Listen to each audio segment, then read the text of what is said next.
মানে পদুম ফুলক যেতিয়া পদম ফুল বুলি ক'লে তেতিয়া ৰাইজে বুজি পাইছে ইতিমধ্যে যে এটা সময়ত মাছৰ যেতিয়া মাইকী মাছ মতা মাছ বুলি কৈছিল তেতিয়াও বুজি পাইছিলে, এতিয়া আৰু বুজি পাইছে পদুম ফুলটোক পদম ফুল বুলি যেতিয়া ক'লে।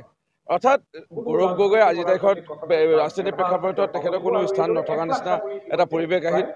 তেখেতে নিজে গম পালে যে কোন সমষ্টিৰ তেওঁ সাংসদ আছিল, সেই সমষ্টিৰ ৰাইজক তেওঁ এৰি ইতিমধ্যে বেলেগ সমষ্টিলৈ ঢাপলি মেলিব ধৰিলে আৰু ঢাপলি মেলি পেলাই ইতিমধ্যে তেওঁ ৰোষত পৰিছে। তেওঁ সোঁ হাত বাওঁ হাত সকলো ইতিমধ্যে ভাৰতীয় জনতা পাৰ্টীৰ ডক্টৰ হিমন্ত বিশ্ব শৰ্মা ডাঙৰীয়াৰ সমৰ্থনত ইতিমধ্যে আগুৱাই আহিছে। শেহতীয়াকৈ গোলাঘাট জিলাৰ কংগ্ৰেছৰ সভাপতি দাদু টাইট ডাঙৰীয়া আমাৰ লগতো ফোনত বাৰ্তালাপ হৈছে। তেওঁ কৈছে যে এইটো মানুহৰ লগত বোলে ইমান দিনে এনেই থকাৰ দৰে হৈছিল।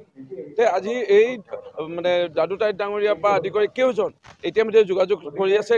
খুব কমটি সময়ৰ ভিতৰত কংগ্ৰেছৰ ব্যাপক খহনীয়া হ'ব, ভাৰতীয় জনতা পাৰ্টীত যোগদান কৰিবলৈ গৈ আছে অসমৰ বিভিন্ন প্ৰান্ততে। আমি অসমৰ ৰাইজে প্ৰত্যক্ষ ইতিমধ্যে কৰিব আৰু বিধানসভা মজিয়াতটো দেখা পায়ে আছে এজন এজনকে বিধায়ক কংগ্ৰেছ প্ৰায় ত্যাগ কৰাৰ দৰে এটা পৰিৱেশ সূচনা হৈছে। এইটোৱে বুজাইছে যে কংগ্ৰেছ দল মই 3 বছৰ আগত যেতিয়া মই কংগ্ৰেছ ত্যাগ কৰি পেলাই ভাৰতীয় জনতা পাৰ্টীত যোগদান কৰিবলৈ আগবাঢ়ি আহিছিলোঁ, সেই মুহূৰ্ততে কৈছিলোঁ যে কংগ্ৰেছ দলে এটা ডুবন্ত নাও, খুব কমটি দিনৰ ভিতৰতে এই নাও ডুবিব আৰু এই কংগ্ৰেছ এতিয়া ডুবিবলৈ ওলাইছে।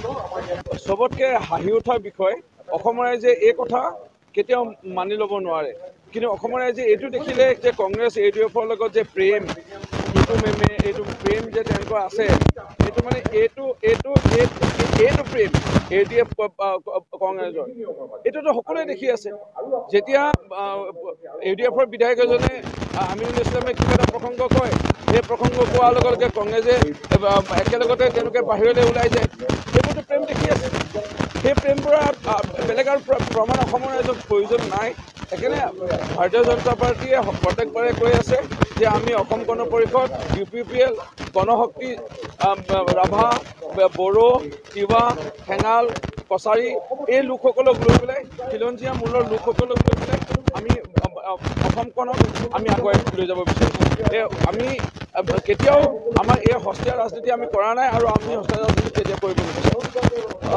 ইণ্ডি এলায়েন্স সকলোৱে ইতিমধ্যে দেখা পালে যে তেওঁলোকে দত লগাই তেওঁলোকে ভাগ আৰম্ভণিতে ভুল কৰি পেলাইছে। আৰু যি প্ৰেম পত্ৰ বা যিকোনো এটা বিষয়ে আৰম্ভণি যদি ভাল হয় শেষতো ভাল হয় বুলি সকলোৱে জানে।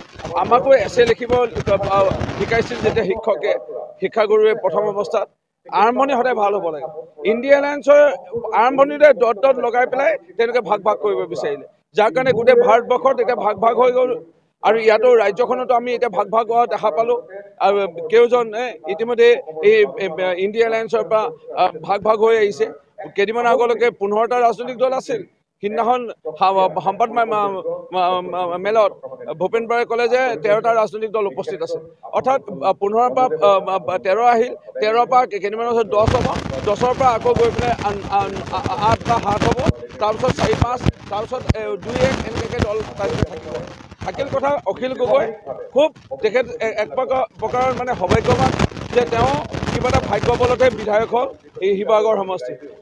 শিৱসাগৰ সমষ্টিৰ বিধায়ক হোৱা ছমাহ নহওঁতেই তেওঁক সমৰ্থন জনোৱাই দিনে ৰাতিয়ে কষ্ট কৰি পেলাই তেওঁকতো চিনিয়ে নাপায় শিৱসাগৰ ৰাইজে। অলিয়ে গলিয়ে ঘূৰি যিসকলে 8টামান জাতীয় ৰাজনৈতিক দল বা সংগঠনে, জাতীয় ছাত্ৰ সংগঠনে তেওঁক জিকাইছিল, সেইসকলে তেওঁক পদত্যাগ কৰি পেলাই তেওঁৰ পৰা আঁতৰি আহিল। আজি সেইসকলে যদি তেওঁক অহাবাৰ সহায় নকৰে আৰু এতিয়া মাননীয় মুখ্যমন্ত্ৰী ডক্টৰ হিমন্ত বিশ্ব শৰ্মা ডাঙৰীয়া বিজেপি নেতাধীন চৰকাৰ যেনে কাম কৰিব লৈছে শিৱসাগৰত, আৰু এতিয়া শিৱসাগৰৰ ভৌগোলিক এলেকাও সলনি হ'ল। সেইকাৰণে অখিল গগৈ 10টা অখিল গগৈ তেওঁ যদি লগত পেলাই ঘূৰেও তেতিয়া আৰু অসমৰ কোনো এটা সমষ্টিতে তেওঁ জিকিব নোৱাৰে। ফেক্টৰ মানে তেওঁৰ নিজৰ যিটো সমষ্টি নাহৰকটীয়া, সেই নাহৰকটীয়া সমষ্টিতে আধা বয়সৰ দৰে হ'ব ভাতৃপ্ৰতিম বৰ্তমানৰ বিধায়ক তৰংগ গগৈ ডাঙৰীয়াৰ আগতে পৰাজয়ৱান হ'ল। তেওঁ সমষ্টিতে জিকিব নোৱাৰিলে। লোকসভাত যেতিয়া যাব তেতিয়াতো 5 লাখ, মোৰ সংখ্যাটো ভুল হৈছে, প্ৰায় 5 লাখ, 5.5 লাখ মান 6 লাখ মান ভোটত ব্যৱধানত তেওঁ হাৰিব। আৰু তৃতীয় চতুৰ্থ হয়তো তেওঁ চিকিউৰিটি ফৰফিট হ'ব যেন অনুভৱ কৰিছোঁ। সেইকাৰণে মই পৰামৰ্শ দিওঁ লুৰিণজ্যোতি গগৈ ডাঙৰীয়াক, আপুনি ছাত্ৰ নেতা হিচাপে ঠিক আছে, এতিয়া সমাজকৰ্মী হিচাপে আপুনি নিজৰ পৰিচয় দাঙি ধৰক, ৰাজনীতি পাৰিলে আপুনি ত্যাগ কৰক। গৌৰৱ গগৈ যদি বেজী আৰু এটা সূতা দি পোৱাহেঁতেন আজিলৈকে, নিজৰ এটা সময়ত দেউতাক আছিলে মুখ্যমন্ত্ৰী, তেওঁৰ পৰা আনি হ'লেও দিয়াহেঁতেন বেজী আৰু সূতা এটা, তেতিয়াও চাগে জিকিলে। কি দিলে আজিলৈকে? যোৰহাট লোকসভা সমষ্টিৰ ৰাইজৰ কাৰণে সাংসদৰ মজিয়াত মাত মাতি পেলাই নাই, বেজী সূতা দি পোৱা নাই। আমাৰ যোৰহাট লোকসভা সমষ্টিৰ ৰাইজৰ কাৰণে মাত মাতি পোৱা নাই।